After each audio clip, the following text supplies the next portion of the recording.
Talk Nation, welcome back to another episode of Tuffy Talk here. We're so excited to have y'all back here. If you haven't seen part one yet, make sure to do that. But also, to even more than that, if you have not seen the Tuffy Talk Live Show from Sunday night, make sure to do that first comes first. Because again, just to kind of get a little bit of background for those who are tuning in for the first time. Basically, what we're doing is we're doing a continuation from our live show, because obviously we spent pretty much the entire live show talking about the State versus UNC football game. But we even still had to cover men's basketball coming off of the Bahamas Invitational. We still got to talk a little bit about women's basketball even as well. And there was so much tweets a week, because obviously Twitter was a doozy to keep an eye on over these last couple of days. So basically what we have been doing and what we're going to do more of in this episode is cover some more tweets of the week. So with that being said, jumping right into this next tweet here, we got this one from Ethan McDowell. It's basically, for those who are listening, a picture of 15 minutes before kickoff, and his comment is that there's a decent amount of NC State red here. And the one thing which I will say, and I know Greg and I were, again, right behind each other, is that I feel like there was a lot more State on our side, Greg, than there was the other side. Because like from what I was seeing, I was seeing some red for sure, but definitely looking at the pictures back, I was like, wow, there's a lot of red on the NC State side of the field for sure. Yeah. So and you obviously brought up even a great point, Greg, as well, about the or maybe it was making about the stadium, how all the seats are blue. So it's kind of tough to tell, sometimes which seats are actually have fans in it, which ones don't. But yeah, it was a half decent crowd for sure. But again, I mean, I feel like that for NC State UNC, that I know that obviously this was the holiday weekend with Thanksgiving, all that jazz, but thinking back on it, I can't remember pretty much any NC State UNC game at NC State that was not just shoulder to shoulder. I mean, the whole way across. I mean, it's just that big for us, which obviously maybe it's not for UNC, but thoughts here, y'all? Well, go ahead, Greg. No, the only thing I have to say is, look, for a road game, I didn't find it intimidating at all. Like, it wasn't loud. It was loud occasionally on third down.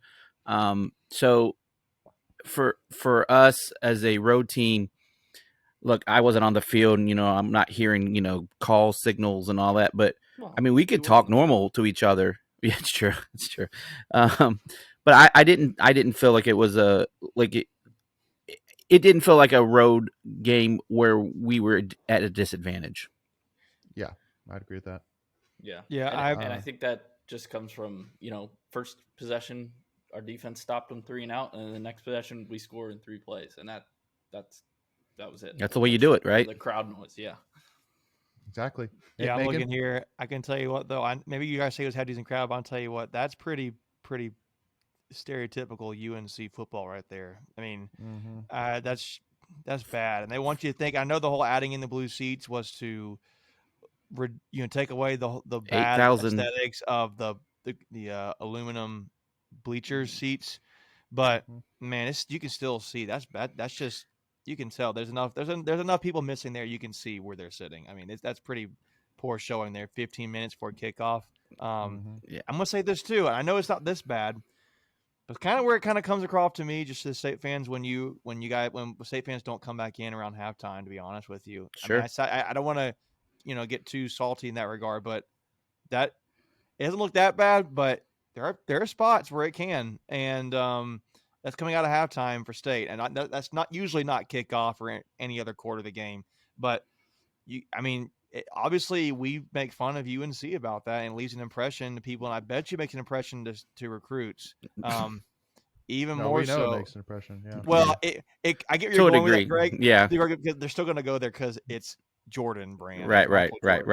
Yeah, no. So I love when, and I know you're just making the comment about, well, they moved the aluminum for aesthetics. I'm telling you right now, they removed them because they weren't selling them. If you're selling those seats, there's no way you take those out. That's 8,000 seats. More. That's a great point. Like money. Like Notre Dame ain't taking out their aluminum seats. Right. No. Bit more. They can sell more tickets to fit in those seats.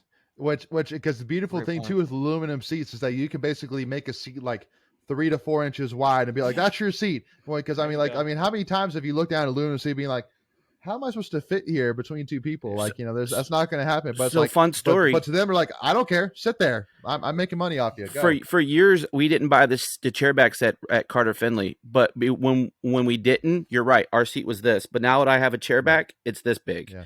And so, all right, you got me, Wolfpack Club. I'm in for $150 every year for my chair back, because if not, I'm sitting on 3 inches instead of 7 inches. Exactly. And then you're trying to figure out, like, am I supposed to sit on the number? Am I supposed to sit beside the number? Like, what is that? Yeah. So, exactly. So, moving on to our next tweet here, got to give a shout out to our man, the myth, the legend, once again, Chris Dunn, who I think every single possibility, every single chance an opportunity comes up to give Chris Dunn every props he can, he deserves it. No doubt about it.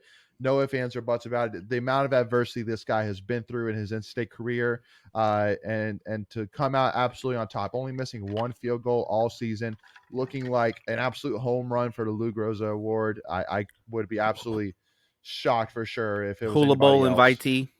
Yeah, exactly. Right. So I saw that. Yeah. But here's my thing. He's on point something out too that I'm going to call some of the people out about here. They made a huge deal about this. Made a big bit when Travis Etienne won it. Right. It was a big deal about it. They're kind of giving Chris Dunn some credit here, but it was the fact that it was in my running back, and I can kind of get that. Kickers usually are your leading scorers, but I thought Travis Etienne got a lot more recognition because it was Clemson, right? Yeah, but think about it. It takes 2 field goals to equal 1 touchdown. Yeah, that's true.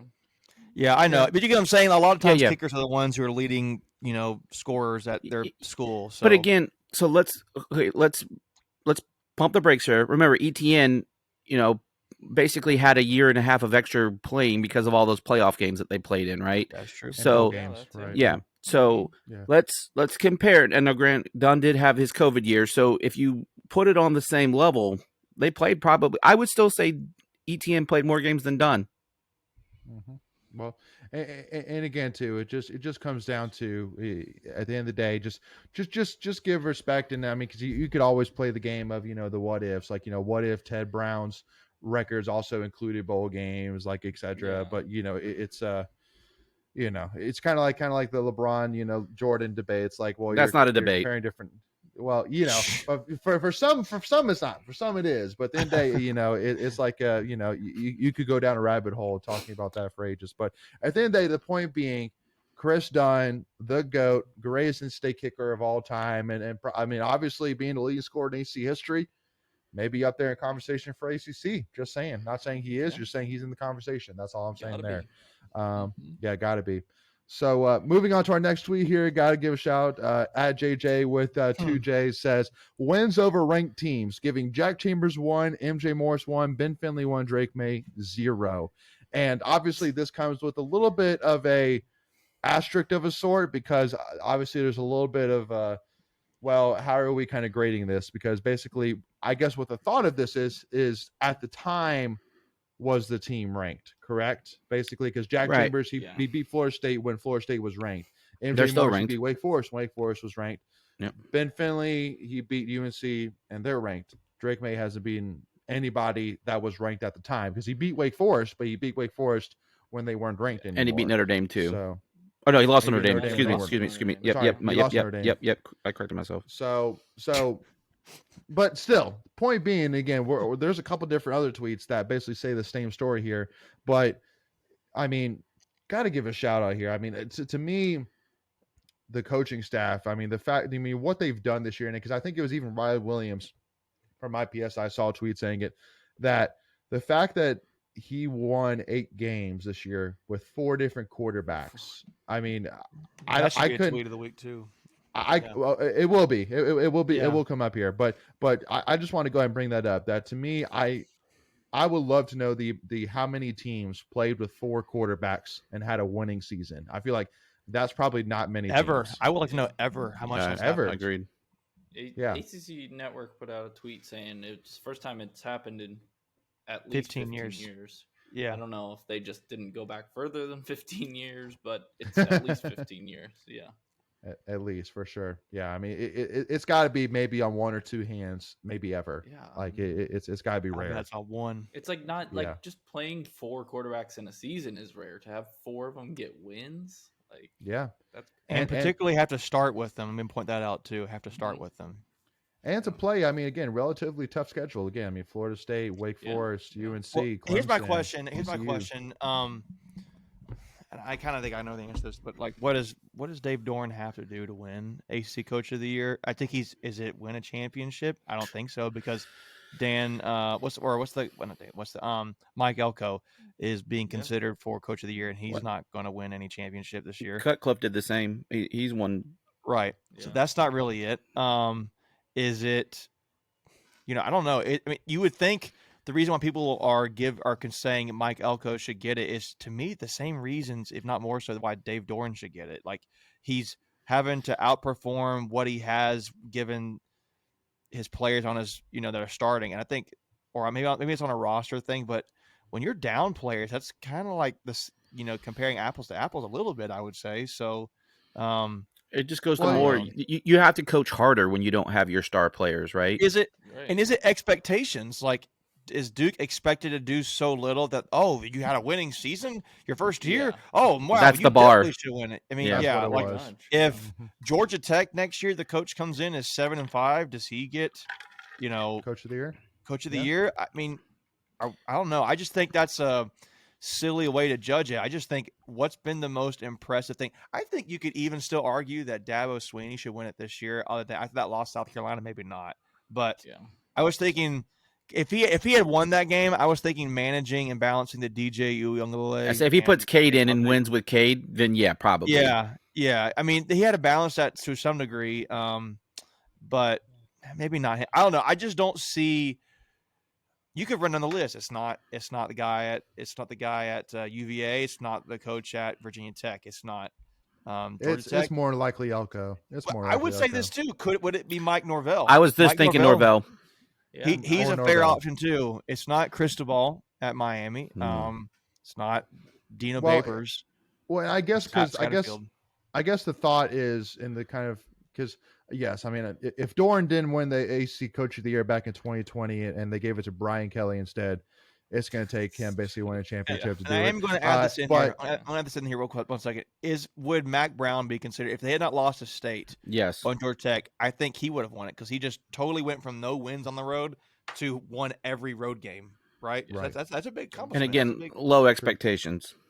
Well, because my point really with Duke compared to Florida State is Florida State had the talent to be good. It just took Norvell finally taking that next step and actually being good. I mean, but Duke, I mean, Elko took a program that was like, oh wait, Duke has a football program? Oh, I totally forgot about that. To being like absolutely crushing Miami's soul and dreams in Hard Rock, being formidable against UNC, beating Wake Forest. I mean, they're a good team this year. I'm not saying they're bad. I just think when you're comparing. What have you done? What's been the biggest coaching? What's been the most impressive thing coaching wise we've seen? I kind of think it's more Doran and maybe Norvell, to be honest with you, more than Elko. That's just me. I guess my explanation in one sentence really is with Norvell, you expected it and it finally happened. But with Elko, you had no expectations of him doing anything his first year, but he did a lot his first year for sure. Let me say this too. I think if State had lost that game with Ben Finley, it would have been respectable. Okay, you didn't have I think the fact that he still won that game, I think that's what's going to maybe help him a lot. Well, obviously it's not going to hurt him, but I think that's what legitimizes his case for Coach of the Year candidate. If Doran's not top 3 in votes, then there's another. They don't like Doran. I mean, it should be Norvell, Elko, and Doran should be in the top 3. I think if he just didn't lose that BC game, I think it would have a much better argument there. Because then at that point you would have been 9-3 with all 3 losses on the road to ranked teams. But that lost to BC stuff. So true.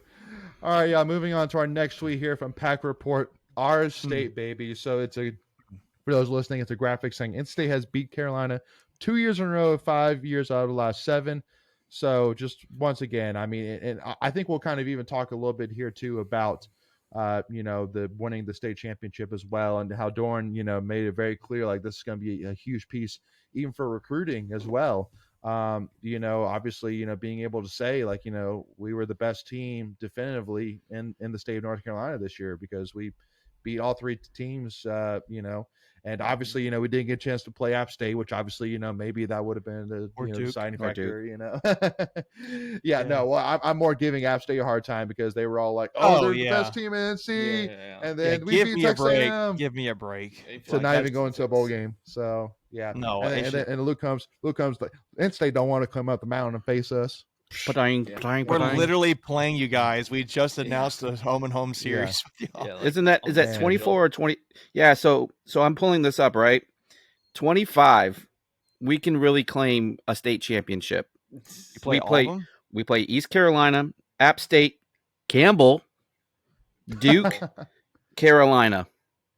Wow. So no Wake only no Wake Forest that year, but that's pretty darn close. That's pretty darn close. Yeah. I thought it was 25, but yeah, that's an impressive North Carolina that's actually schedule. A really fun schedule. I like that. Dude, you know how many games you can go to and not leave the state of North Carolina? I mean, that's crazy.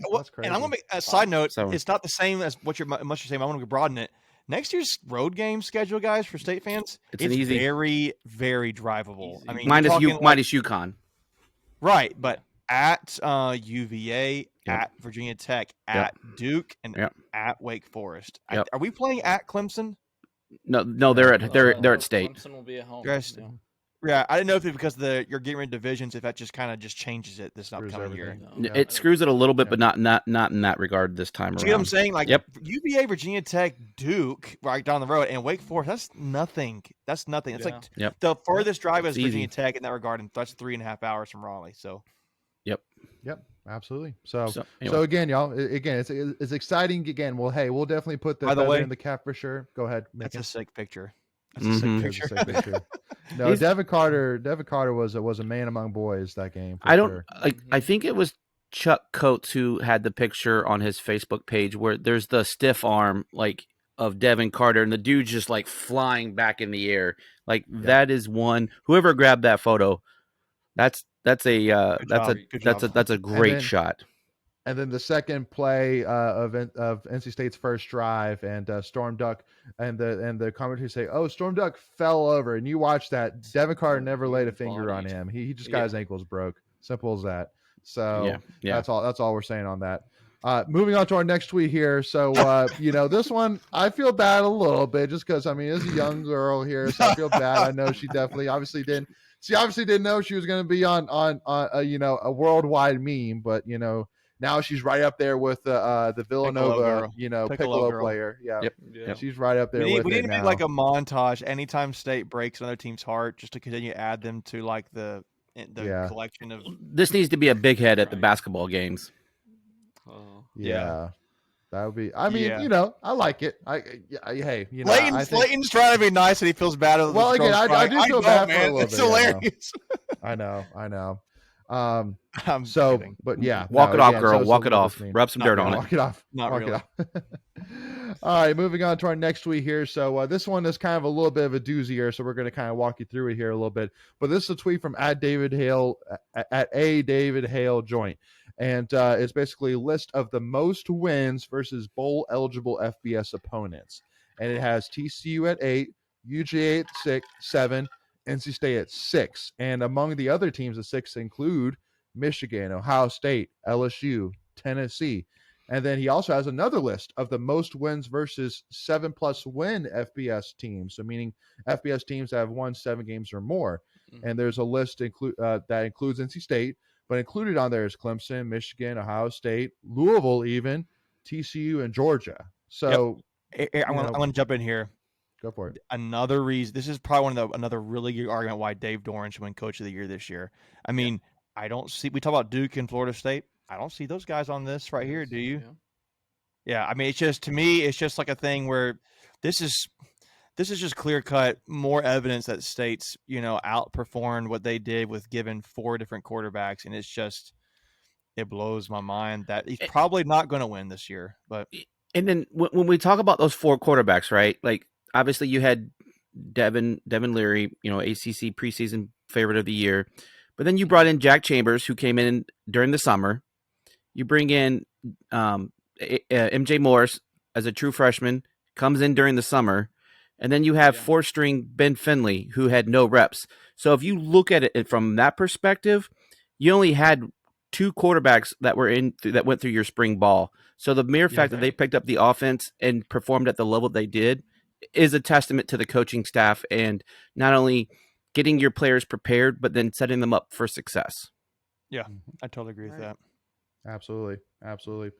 So now moving on to our next tweet here from the GOAT himself, Sky McCreary, who basically, for those listening in, basically he took the quote from Drake May about, people who go to state, couldn't go to couldn't get into Carolina or whatever the exact quote was, and basically blacked out some of the words. So basically the quote said, "People who go to state beat Carolina."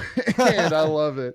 Again, it just, he should never. Drake May should never have said that quote. I mean, that's just waiting to eat your crow, man. Well, and I think because again, obviously, the story about that quote was more of what happened afterwards, where the athletic director made Drake May apologize, blah, shut blah, it down, and I was just like every other state fan, was like, I mean, I have no, like, it didn't offend me what you were saying, like whatsoever, like, whatever. It was just more like, hey, listen, man, you just opened up the can of worms. That's all I'm saying, man. Like, so just. Before we continue, we want to take a quick second to tell you about our sponsor, Flatlands Jessup Insurance Group, that has your whole world covered, with agents in 5 offices throughout eastern North Carolina to help you decide how much coverage you need. Offering policies for home and auto, recreational vehicles, commercial, crop, health, life, and employee benefits. They are able to combine options to find a comprehensive solution that works for you. Flatlands Jessup protects the things you love so you can spend less time worrying and more time enjoying them. Find them on Facebook and Instagram at Flatlands Jessup. You can also visit their webpage at www.flatlandsjessup.com. So please make sure to go and check them out. I'm going to add this too. I remember Joe Giglio saying during that too, he said, you shouldn't apologize. Like, you should apologize. Yeah. It's a rivalry. That was his argument, right? And then now he's getting on NC State for playing the flag. Like, guys, act like you've been there before. I mean, there's a double standard here, right? And then we'll take it even to another step, and it's not football related, but you got Courtney Banghart from the women's basketball team just throwing more fuel on the fire. So what do you want us to do? Just sit back and idle and just let us take it? Like, no. Like, if you're gonna dish it, you better be able to receive it. Yeah. Well, and one thing which I do gotta say about Drake May and Courtney Banghart, the one thing that they both have in common, they both lost to us. They both haven't done crap against us. So exactly. I have one more note here. I will say this. I kind of said it going back to when he originally said that quote. I agree. I don't think he should apologize. Again, it's a rivalry thing. Should who was it? Cyrus Fagan apologize for playing the flag at center field? No. Yeah. I don't think Drake May should apologize. I think that was kind of a little overdone. Again, it's a rivalry game. It should be a little fiery and fun, as long as it's not like violent. Like you said with Michigan State. Yeah, you're threatening somebody's life or something like that. Like this is all fun and part of it. It makes it more fun if you get people more paying attention. So yeah, and again, like we said earlier, like if you're not doing these kinds of things, it's not a rivalry. It's just a game. It's like you play Notre Dame once every 4 or 5 years. It will never be a rivalry because there's not that bad blood, the animosity. Because it just goes so deep. You have the split families, like in your house, Macon. You have moms and sisters that went to Carolina and dads and brothers that went to state. Like, that's what makes it the rivalry. It's so much deeper than just what happens on the field or the court. It's in the community. It's in the houses. It's in the churches. It's in the workplace. Like, that's what makes it a rivalry. Mm-hmm. Amen. Couldn't have said it better myself, Greg. Love it. The other funny thing about his quote is that the only reason he probably got into Carolina is because he played football, or his family, right? His legacy, yeah, his legacy as well. That probably helped a little bit too. I'm another side note thing. I'm gonna kind of give, like, not a compliment here to the Mays. I'm not saying that, but like, I gotta go. Can you think about how like much that family means to Carolina? A ton. Think about that. Luke May hitting those shots in the Final Four. Drake May he hasn't won that, but like he has that. Stellar freshman year, their dad was a player. I just think that's like, I mean, almost like the Thomas family here. Like, they haven't done as much necessarily, but like they could walk around and it's like, oh, you're a Thomas, or I don't know. Yeah. So. Well, and I mean, and watch out for the whole family too. I mean, obviously Tori and Terrence done a lot. Yeah, but the daughters. But But Tori's daughters, yeah, I mean, they're just starting their in-state career, and they've started off with a bang so far. So we'll see what they could do. Just a small thing I thought about the other day. So one closing note: can we change this meme? Because I just came up with something, and I don't know if it's been said or not. Can we change this that those that can't play quarterback at Alabama go to Carolina? Well, he chose like you're saying, but yeah. I love it. He blew it. I don't know the words blew it. He still had a Heisman campaign, but he definitely lost the state, and that's what makes me happy. Yeah, because didn't he originally commit to Alabama, and then he changed it? He did. Correct. Yeah. He flipped. That's correct. Yeah. So moving on to our next tweet here. So we won't spend too much time on this, but Nate Irving with a little bit of his. This is underrated. This is underrated. I can hear this meme. Yeah. Because you couldn't get into Carolina. I love it. Yeah. So shout out to you, Nate, again. Just always loving the UNC shade. It goes way further than that. But can you go back for one quick second? Like even the colors are Carolina colors on the hat. Like that's like the best thing. That is like, funny. Oh, yeah, that's true. So, that's a good little detailed catch there, Greg, for sure. All right, now moving on to this beautiful thing. So at Alec Lawyer, just wanted to show this just to talk about the beauty of it. I mean, all in the same day, you had NC State football beating UNC. You had NC State women's basketball putting a hurting on West Virginia. And then you had NC State men's basketball handily beating Manny Bates and Butler. I mean, what a beautiful day. If we could just wash, rinse, repeat this day every single day forever and ever. This would have been a fun parlay bet. That's true. Yeah. I would say, I'll tell you this too. The only thing that would make this a little better is if you could somehow throw in the UNC losing scores there. But heck, Duke too. But yeah, that's true too. Throw that in there. Can you argue that that's what? Minus a national championship. Can you argue that's probably one of the best days in state history for sports? Oh, history, that's a lot. But non-championship related. Well, like just combined everything together. I mean, right. In recent memory, sure. Yeah. Recent memory, sure.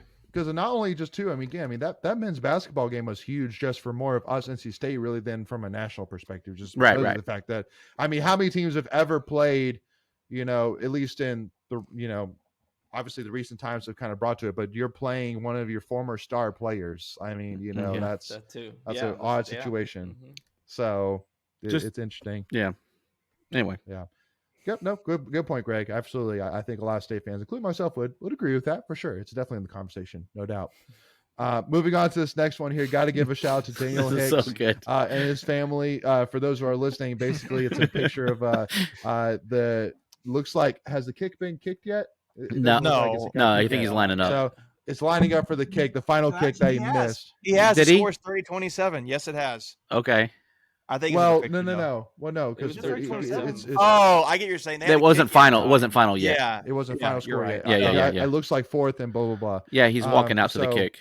So basically, just for those who are listening, it's the picture of the UNC kicker walking out for the field goal, and then it's these NC State kids holding up a fan, from the side of the TV. A motorized fan. Yeah, motorized fan. I love it. Go ahead. I'm sorry. They blew it the right direction too. Yeah, they did. The right direction. So for me, it went left. Yeah. For me, like, who hasn't yelled at a TV right when they're like shooting a free throw? Like, we know that it's not going to do anything. Yeah. Who hasn't sat in their living room and done this while they're shooting a free throw, waving their hands in the air? Like, who hasn't done that? These kids take that to a whole nother level. Like, I've yelled, I've moved my arms. They got a prop. They got a legitimate prop. Yeah. So for that prop, I give you props. Yeah, absolutely.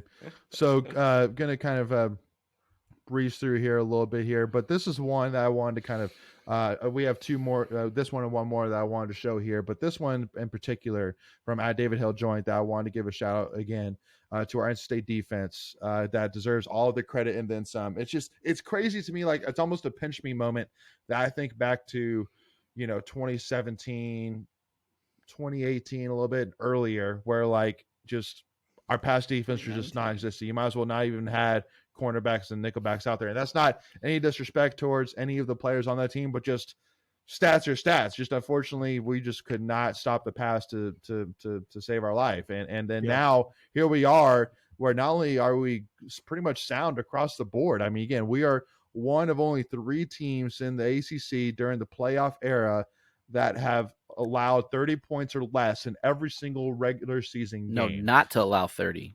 Not 30 or less. What did I say? You said 30 or less. Like no one got to 30. Clemson did 30 to 20. Clemson did. Did they? That stat's wrong there. Yeah. Because I'm not good at math, but that's the less than sign. Right. Yeah. No. Clemson got 30 or less. Gotcha. Can I add this? Do we have the tweet from Andrew Schnittker on here by chance that I sent? Maybe it was late, but okay, it may not be on there. We can go back. But it was It's fine. It's gonna add into there's a lot of good tweets there. I know, there's a lot of good ones. But it's going to. He had a tweet. He said NC State's defensive ranks this season, scoring defense was averaging a 19.7 points per game, is first in the ACC and 16th nationally. Yeah. Total defense. Total defense. They're averaging 325.7 yards per game, which is third in the ACC and 22nd nationally. And then finally, rushing defense, they are allowing on average 102.8 yards per game, which is third in the ACC and 10th nationally. And he finishes up this point here. He goes, this team had the potential for an elite defense, and it had one. I would also like to know, where we ranked in turnovers, in turnovers forced, because I feel like we had a lot of turnovers this year. I would say interceptions, because we were leading the ACC in interceptions too, right? So we had another one against Carolina, right? Yep. That's my only pain point with the defense. It just seems like for some reason with just our Tony Gibson defense, we just cannot force fumbles. I don't know why. Weird. But I am absolutely nitpicking right now. But that's the only point which I brought up. So fumbles is also a lot of luck too, because literally it's just the way the ball bounces when it hits the ground. I'm gonna get this too. I want to get some credit here. I think we were getting rightfully so, fairly so early on this season and recently concerned about State's ability to pass rush, right, and get pressure on the quarterback. I think they did a really good job against Carolina doing that, guys. Just to give some credit to Davin Van and C.J. Clark and the last couple of weeks. The last couple of weeks we got the last 3 games. I think that's a product that steadily improved, or a unit that steadily improved throughout the season. I 100% agree with you on that. 100%. So now we get the honor of trying to pick one more tweet to kind of highlight here. So I guess probably that one. Yeah, we'll do this. Man, there's so many good ones on here, guys. There's so many good ones, I know. But then, Dave, we can't. We got to end this eventually. But I think this is kind of the biggest thing, because for me too, like a lot of people, I don't think talk enough about Jack Chambers. And in fact, I know against UNC, he had his fumble, and obviously, that was just a good play, though. That was a good play, though. I mean, that guy put the helmet right on the ball. Yeah, it was. Well, and again, my thing too is that it works. The first touchdown was Jack Chambers play, and and at the end of the day too, this is a guy that was a 5-year, actually more than that, 6-year, actually probably 6 or 7 year, year college football player. So you had all the faith in the world that he was going to be able to make the play, and just like Greg said, it was just a great play by the UNC defender to force that fumble. But it's just crazy that right now at NC State, we're QBU. We literally have 4 guys on this picture right here: Jack Chambers, Ben Finley, MJ Morris, Devin Leary. All 4 of those guys could easily be a Power 5 starter at any other school. I think there could be a school out there that would easily love to start any of these guys. And we have all 4 of them in the quarterback room, and all 4 of them played this year. All 4 of them played well enough to win at least one big game for us, for sure. So again, just got to give a shout out to all of these guys for what they did, stepping up and doing their part to really save what could have been a disastrous season for us. Go ahead. I got a quick note to go before we go back. I want to talk about this too, but I don't know about the stacks. I think I mentioned interceptions. Where does State rank nationally? State is 3rd nationally. In interceptions. Wow. So just a reference. Now, what was the one you were looking at, Greg? And I'll look at it while you're talking. What's that? Were you curious about? Oh, nationally overall for turnovers forced. Okay. You talk and I'll look it up. So, yeah.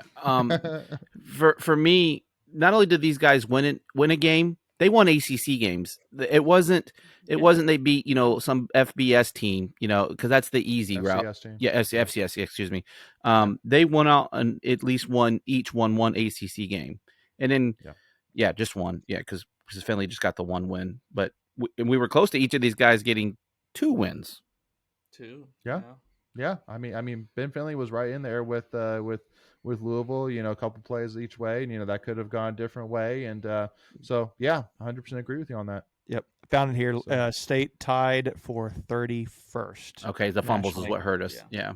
There's some other like well, it's funny because you look here. There's one. There's nobody listed for second because there's a tie for first, and there's 3, 4, 5, and then there's 9 and 15. So some notable teams tied for 31st with State, Tennessee, South Carolina, and Appalachian State. All right, interesting. So, but yeah, really great defense. Salt's getting that. Really great defense. Absolutely. And again, it's something to build off of too. And because again, a lot of those guys that you saw making big plays, Davin Van, Devon Betty, Jordan Poole, really Aiden White. I mean, these are young guys that you're going to see in the red and white next Price. year. And because one other point as well, which I want to kind of wrap up this episode with here, is that we have seen in the last couple of days a plethora of players from ACC schools specifically that have been leaving left to right. I mean, there's probably been 4 or 5 at least in the last 24, 48 hours that have announced their name in the transfer portal, and the Georgia Tech had crazy. It's going to get wilder, guys. It's going to get crazy. But the thing which I love is, I mean, and I truly do expect it, is that, again, you didn't see that happen during last year's offseason. And I mean, you're expecting more. I mean, unless things change, which it definitely might.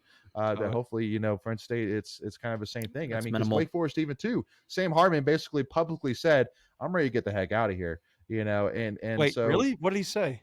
Yeah, I mean, basically, they basically asked him if he's coming back for another year. He said, "Heck no." Yeah.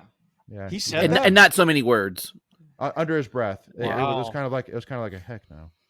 Yeah. Wow. Yeah. No. So again, it's just like I'm just saying here that at the end of the day, those people who are wanting to fire Doran, who are you going to bring in without absolutely unloading the bank that is going to do anywhere near what Doran has done so far? And by the way, it's going to take you probably 3 to 4 years to get back to where Doran's at right now. Yeah. Exactly. It's simple as that. So love it. Well, y'all, again, obviously, we didn't have an opportunity to talk much about women's basketball here, but obviously we're still way early in the season. There's only really one main game talking about, which is the UConn game. But I think they got Iowa coming this week. Exactly. So we're going to learn a lot more then. And so probably what we'll do is next week's live show, we'll spend a lot more time talking about women's basketball once we really get more of a gauge from the Iowa game. Especially when you look at last year, the last year's early game against South Carolina, that's not the team that we saw later in the season. So, to the UConn game, we'll say, let's see what happens against Iowa, and we'll go from there. We'll spend more time next week. Any other last comments? I know we obviously talked a lot, guys, about men's basketball and football here versus UNC, but any last comments on it? It's been a great week to be a State fan. Let's keep it going. Yeah, that's amen to that. Yeah, I'll just say that was, again, it's one of the most – I've had the most fun, one of the most fun times watching a game and taking in a football game for State this weekend. I mean, I know that this weekend was Friday, but man, I just had a lot of fun watching it, and I'm still having fun just enjoying. Like, man, we won that game, and we had no expectation, and they did it the way we did it, beating Carolina, who was again so overrated, full of themselves with Drake May, and he was. I mean, he's. Like one tweet we didn't show, it was a joke. And I think Drake May's going to be a really good quarterback. But for sure. There's one tweet that was going around that had a Photoshop of Drake May's face on a cell phone. And sometimes when you get those phone calls from like potential fraud or potential spam. Yeah. Yeah. I mean, you did that. You exposed the guy by one, an elite defense, but two, you literally your scout team quarterback outplayed him. Yeah. So I don't know. I just had the most fun watching. I don't know if that's the right way to say it, but I just had so much fun watching it, guys. It was. I've had a smile on my face since Friday, and it hasn't gone away. Yeah, I'm still having fun enjoying this one. And I probably will have this smile until NC State basketball breaks my heart, in some kind of fashion, right? Because we know it's going to happen as a State fan. I really think this is usually when if you beat Carolina last year. It's maybe last year you kind of thought, yeah, but for whatever reason this year I think if we still lose, I'll be like. I can still look back, but that win was really nice. We can look back to the good day. We can look back to the good old days. Yeah, I don't know. That's just the way I feel about it. Just a really, really fun win in this rivalry series. Yeah, well, and hey, just we, the beautiful thing in basketball. See, the beautiful, which I think I love in football, which is, I know Deion Sanders, when talking about NFL, is saying the one thing he loves about the NFL is that unlike in NBA, NHL, where you have basically a best of 7 series in the playoffs, you get one chance and one chance only. If it happens, it happens. If you lose, you go home. Simple as that. You don't have another opportunity. Same thing with football. Hey, you get one shot only. But with basketball, you get at least 2 chances at UNC. So, so for basketball, the beautiful thing is you get 2 chances. If you get us one of them, that's a great year for men's basketball. This is the first time, and we'll wrap it real quick. This is the first time I've ever gone to UNC basketball, so I'm pretty excited about that at PNC. Yeah. It always falls in the middle of the week. So, let me tell you, it's awesome. If State's playing well, it's awesome. I think we got a chance at them this year, for real.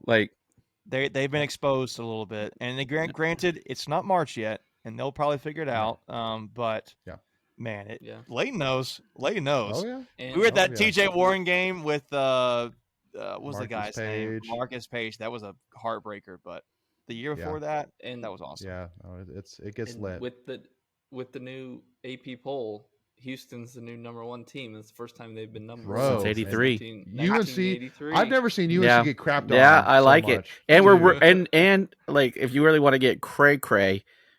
2023 is the next championship, and that's 40. So I don't know. We're getting ahead of ourselves. So what we're trying to say is State is going to win the national championship. Hey, since Kins isn't here tonight, yes, I will step in for her and say we're winning a natty. Yeah, yes, love it. All right, y'all. I hope y'all had as much fun as we did making this for sure. Again, we could talk about this forever and ever, but definitely at some point got to pause it at least here. But we'll continue to have this conversation here. What's up? What's that? That picture is just so funny to me. Yeah. Oh yeah, no, I love it. But make sure again, Wolfpack Nation, if you haven't already, again, hit that subscribe button, hit that notification bell so you don't miss out any of our episodes. And especially too, now that we've gotten into men's and women's basketball and also even wrestling season as well, we're definitely going to be doing some more watch parties here. So to make sure you don't miss out on those, make sure again you hit that notification bell, which is free to do. And also, if you enjoyed this episode, hit that like button. And also, too, if you haven't already, give us a follow, Tuffy Talk Now on Twitter or Instagram. But thank you all so much for joining us. We really appreciate y'all's support. And as always, go Pack, baby. Go Pack. Let's go Pack.